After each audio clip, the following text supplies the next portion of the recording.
Halo teman-teman yang pada hari ini bisa melihat video saya. Kembali dengan Danux, kita mencoba untuk membahas mengenai saya coba membahas saya mencoba membahas untuk teman-teman BITX, kembali lagi, entah itu Spectra 2 band atau BITX Spectra single band atau CBITX. Tapi pada sesi ke-6 kali ini saya ingin mereview ulang, karena dari sesi 1 sampai sesi 5 kita membahas, saya membahas mengenai prinsipal teori transceiver bidireksional, sehingga dinyatakan BITX, bidireksional, dua arah ya. Yang kita bahas dari sesi 1 sampai sesi 5 itu adalah receive, RX. Pada RX-nya, pada balance modulatornya, pada mixing akhirnya, semua di RX, termasuk di penggunaan TDA 2002 atau 2003. Ada sedikit jumper di situ yang berbeda. Sudah disampaikan seperti yang kemarin. Baiklah, tidak usah berpanjang waktu lagi. Oh ya, sebelumnya saya minta maaf, kemarin itu ada kerjaan yang sangat urgent yang harus saya kerjakan, sehingga pembuatan video tertunda. Antara lain adalah pembuatan ini, karena ada pesanan ini Protrax ya. Ini buat teman-teman. Protrax ini bagus sekali untuk kita tes antena ya. Sekarang sudah versi 6 ya, kapasitasnya sampai penggunaan di 200 MHz ya, tipe MX170X, sehingga sampai di 200 MHz seperti ini. Ini kalau kita cek sampai 200 MHz ya, teman-teman ya. Teman-teman yang hobi homebrew, suka main di antena, ini sangat berfaedah sekali. Juga untuk hal yang lain seperti generate ya, generate di sini. Untuk generate test, ini kan bisa generate test. Generate test itu kita gunakan ini generate. Ini generate test, kita gunakan level dari 2MA, 4MA, 2MA, 4MA, 6MA ya. Itu bisa kita manfaatkan untuk generate signal yang berhubungan dengan BITX juga. Misalkan kita mau generate signal, input signal di sini di 7 MHz, 27 MHz dan lain sebagainya. Kita tes generate di balance modulator sini, kita generate. Terus kita tes juga untuk ini, kita bisa pakai generate-nya dari Protrax ya. Seperti itu. Jadi saya kemarin ada kesibukan untuk membuat ini. Bagaimana penggunaannya? Nanti saya akan jelaskan. Tidak beda jauh dengan penjelasan yang akan saya jelaskan melalui ini, melalui DDS. Jadi DDS ini juga bisa sebagai generate, bisa juga sebagai generate dan langsung kita lock untuk di BFO-nya. Karena kita cek di BFO sini untuk di crystal filter, ya. Seperti itu. Di lain itu juga ada pekerjaan yang menghambat saya untuk membuat video, sehingga tertunda sekian lama untuk membuat video. Jadi saya ada pekerjaan yang lain, adalah saya membuat box seperti ini. Jadi box ini khusus untuk BITX. Ini lebarnya untuk BITX ini ya, untuk BITX yang dual band ya. Kita coba masukkan ya. Kita masukkan ini seperti ini. Nah, jadi untuk yang dual band ya. Kalau untuk yang single band ini terlalu besar ya. Tapi bisa juga kalau teman-teman ingin order ini untuk yang single band atau dual band sama saja. Seperti ini ya. Seperti ini. Jadi masih lebar, ada spasinya. Di bagian depan di sini, nanti di bagian belakangnya ini, di belakang sini, ini dibaliknya sini. Ini untuk menempatkan untuk menempatkan ini. Menempatkan ini, lalu di sini bisa ditaruh regulator 12 volt buat ini. Jadi teman-teman bisa taruh, teman-teman homebrew bisa pasangkan regulator yang 1 ampere atau 1,5 ampere, dibikin regulator yang tentunya sudah difilter ya. Ada DC filter. Jadi di sini bikin PCB kecil, dari PCB bolong-bolong juga bisa, rangkaian sederhana, regulator dan filter, DC filter, karena kan kita pakai arus DC itu harus kita filter juga supaya tidak ada noise, tidak ada gangguan, tidak ada electrical noise dan lain sebagainya. Ditaruh di sini DC filternya ya. Setelah itu di bagian depan sini bisa ditambahkan aksesoris, misalkan untuk mic preamp atau apapun, atau recording ya, yang bisa untuk record, kasih report ke teman-teman, taruh sini juga bisa. Lalu di bagian sini, kompartemen di bagian sini, ini nanti ke belakangnya ada heatsink. Di bagian sini bisa untuk PA. Teman-teman bisa membuat PA dari PCB polos, PA untuk ukuran yang ini. Ini sekitar ukuran sekitar 7 cm ya. Lalu di bagian sini bisa teman-teman taruh posisi seperti ini ya. Posisinya seperti ini untuk apa? Low pass filter. Jadi untuk PA-nya taruhnya seperti ini, langsung nempel ke heatsink belakang, ya kan? Langsung di sini dikasih konektor ke antena. Bagian besi ini untuk low pass filter. Jadi sangat cocok sekali. Box ini universal, bisa dimanfaatkan. Lalu untuk depannya, penampang depan juga bisa dibikin untuk LCD-nya, untuk S-meternya, mikrofon, volume, gain, mic gain dan lain sebagainya, rotary, dan ada mungkin ada tambahan switch juga di sini, mungkin bisa ditambahkan. Oke, demikian. Jadi kemarin ada tertunda itu dikarenakan ada pembuatan pekerjaan box, juga tadi antena analyzer. Oke, saya lanjut ya, lanjut untuk ke tutorial saya. Oke, ke tutorial saya. Saya di sini akan memberikan tutorial. Saya singkirkan dulu ini boxnya. Oke, tutorialnya ini adalah tutorial untuk yang teman-teman pahamin semua, untuk pengetesan kristal filter. Gimana topnya? Ini sering terjadi karena banyak teman-teman yang tidak tahu bagaimana mencari top kristal filter. Karena apa? Karena pada kristal filter ini ada beberapa hal yang harus diperhatikan. Di sini adalah penambahan C kapasitan 100 PF, 100 PF, 220 PF. Ya, sekitar 400 ini, berarti 400 PF masing-masing di 100 PF, 220 dan 100 PF, totalnya 420-400an lah ini ya, yang ada di sini.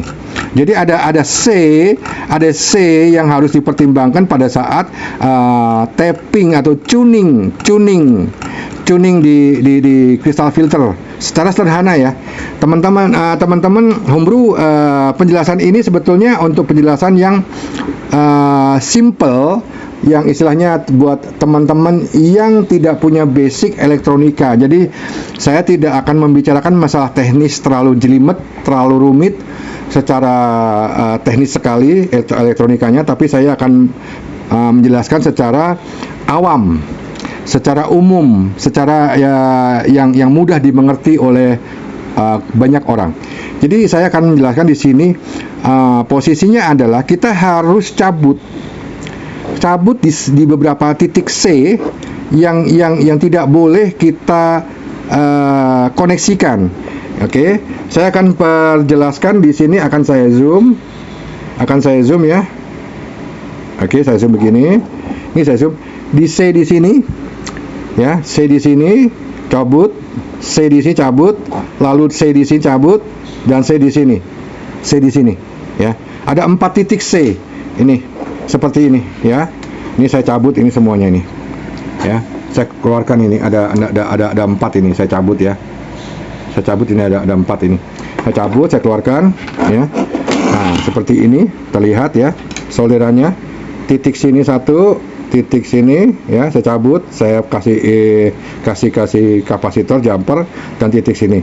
Jadi tidak ada hubungan ke rangkaian ya. Harus tidak ada hubungan ke rangkaian ya. Plain ya. Lalu yang kita manfaatkan adalah output RF dari si DDS. Jadi setiap DDS itu pasti ada RF output, pasti ada untuk BFO atau VFO. Yang saya manfaatkan di sini adalah BFO-nya dahulu. BFO-nya karena apa? Sekaligus saya akan setting BFO di lower sideband ataupun di upper sideband, tapi terutama di lower sideband dulu supaya lebih cepat ya saya untuk menjelaskannya. Lower sideband. Jadi caranya bagaimana? Kembali lagi yang saya informasikan kemarin mengenai alat ini.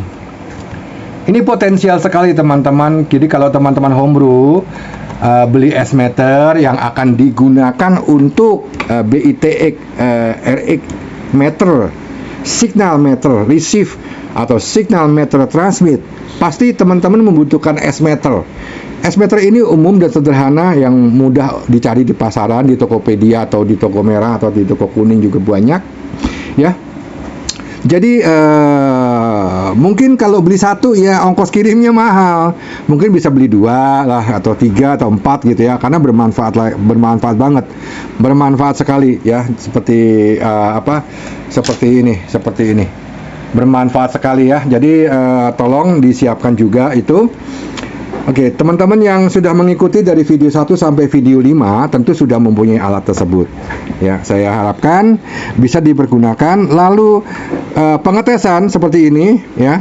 Taruh di sini tapping ya, saya zoom. Akan saya kasih zoomnya. Oke. Bentar, saya arahkan, saya zoom. Oke, seperti ini ya. Nah, ini seperti teman-teman perhatikan, ini saya kasih C ya. Ini juga kasih C 104 ya, 100 nano. Ini adalah posisi dari input sini, output sini. Sebetulnya ini bidireksional ya. I/O, dua-duanya menjadi I/O bidireksional. Kalau kita lihat di skematik seperti ini ya. Kita lihat di skematik, kita kembali ke skematik. Ah, seperti ini. Kita kembali ke skematik, kita lihat seperti ini. Ya. Nah, seperti ini ya. I/O ini. Jadi ada kapasitor di sini, kapasitor di sini, kapasitor di sini, kapasitor di sini. Kita lepas dulu. Kita kasih aja langsung. Nih.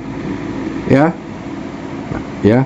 Dengan posisi 100 piko terpasang, 220 piko terpasang, karena saya menggunakan ekstal yang tinggi sesuai dengan arahan Om Yoke.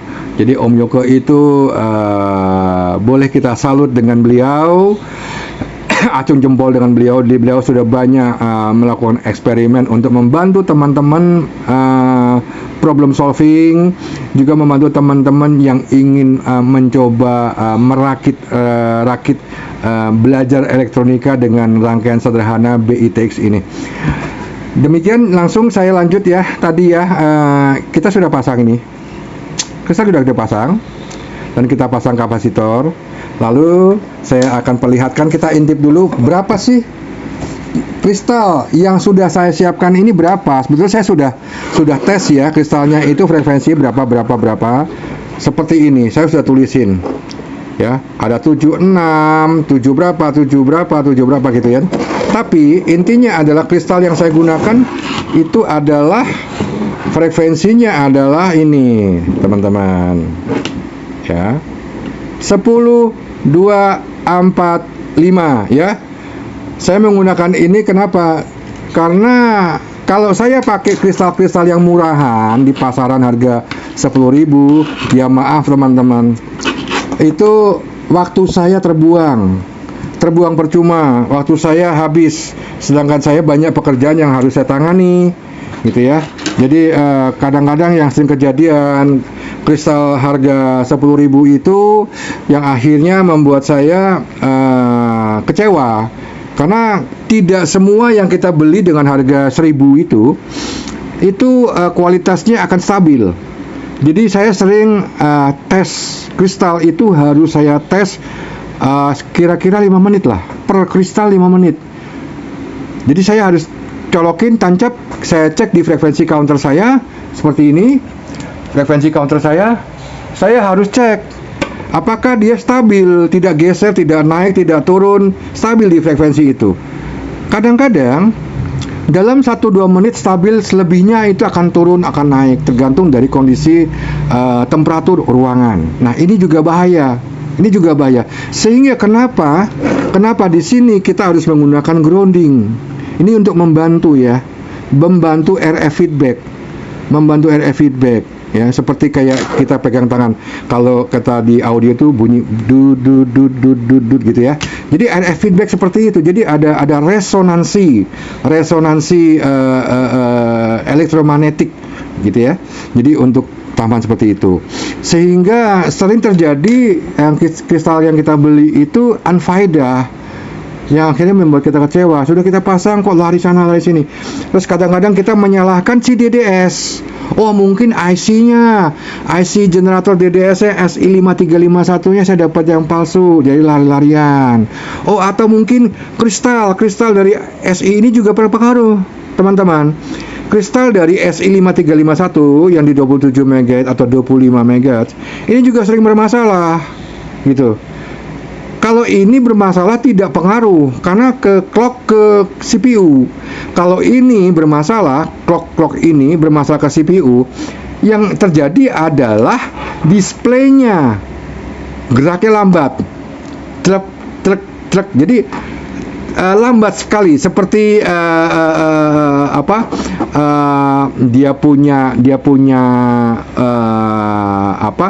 dia punya jalan real time-nya itu terpotong-potong gitu. Tapi kalau frekuensi lari-larian ini bisa dari sini atau dari kristal ini, atau kalau kita pakai BFO. Nah, ini BFO-nya pakai kristal yang murah, tidak dicek. Ya kan? Bisa juga dari varaktor, kapasitor juga bisa bermasalah sehingga mengakibatkan BFO-nya lari-lari. Ini sudah tepat, VFO dari DDS sudah tepat, tapi kok masih lari-lari? Kalau dinyalain pertama itu pasti suaranya lari-lari. Tunggu beberapa saat, berapa menit setelah dia agak jalan normal, baru itu kejadiannya banyak hal. Bisa dari DDS yang adanya di SI531 atau di kristal ini atau di BFO. Tapi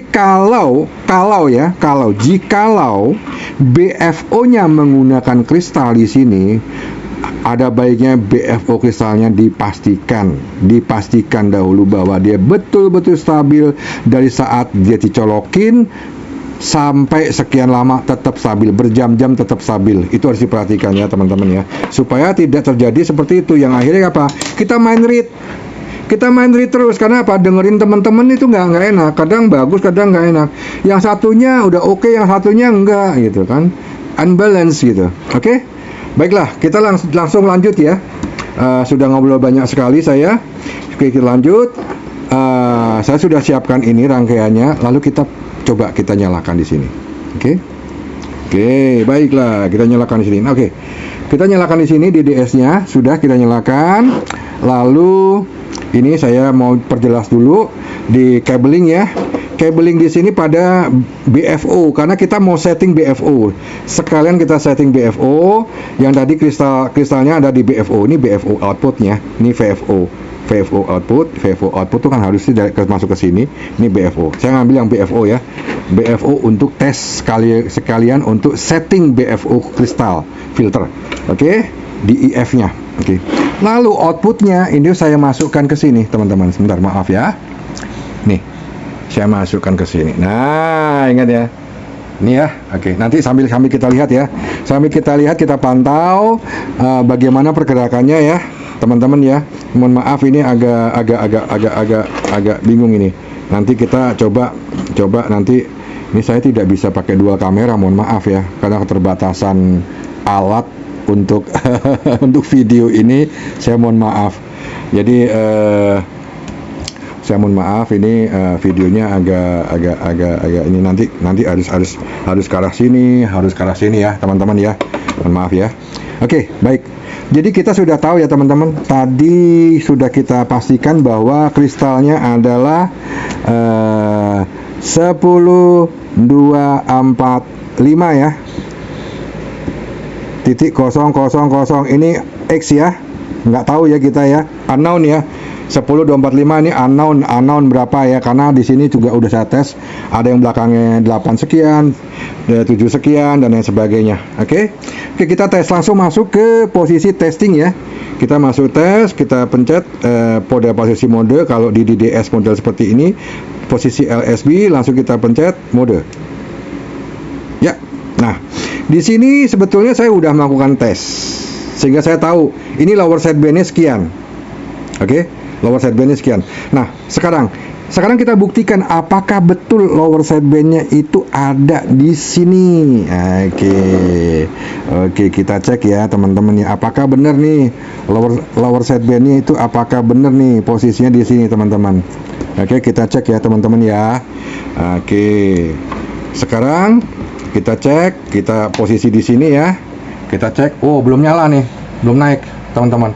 Nah, sekarang saya naikkan ya, supaya dia naik ini kita gerakkan lagi, naikkan seperti ini ya teman-teman ya. Saya naikkan ini. Ini sebentar, saya musik kelihatannya harus saya buka nih. Mohon maaf ya, supaya teman-teman puas melihatnya antara meter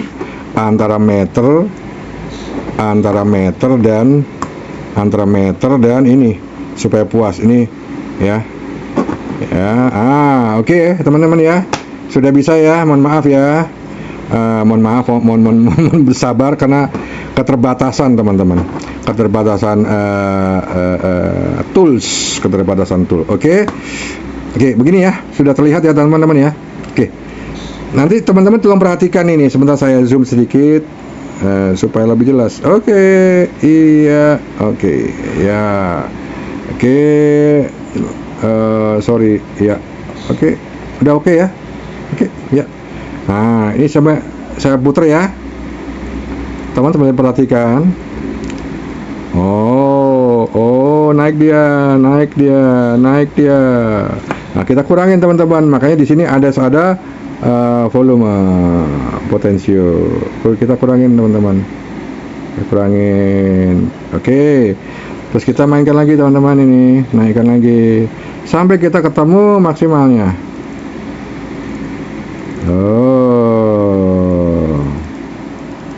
Ya. Nah, ini teman-teman bisa perhatikan ya. Ya.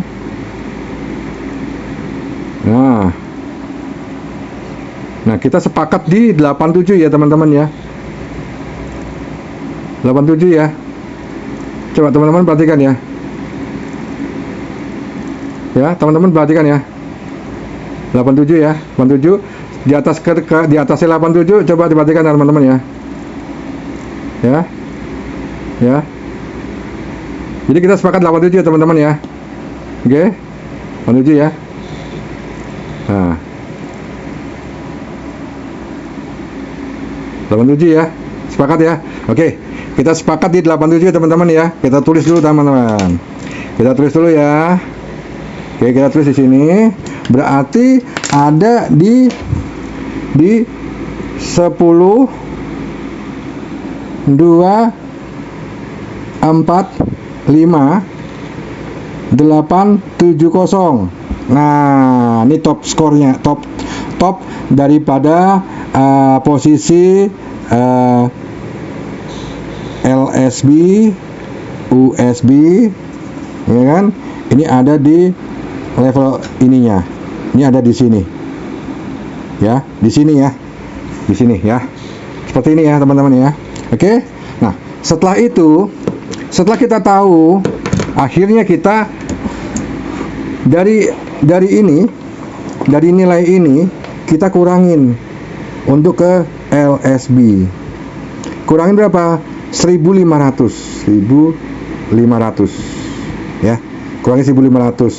Sebetulnya ada beberapa prinsip konsep yang tidak selalu 1500 ya. Nanti teman-teman bisa googling ada googling di situ, bisa dijelaskan kenapa gitu ya.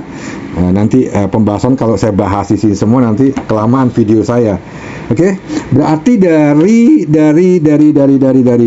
2, 4, 5, 8, 7, 0 dikurangin 1.500. Oke, berarti ada di 7, di sini 5, ini berarti 3, ini 4, ya kan?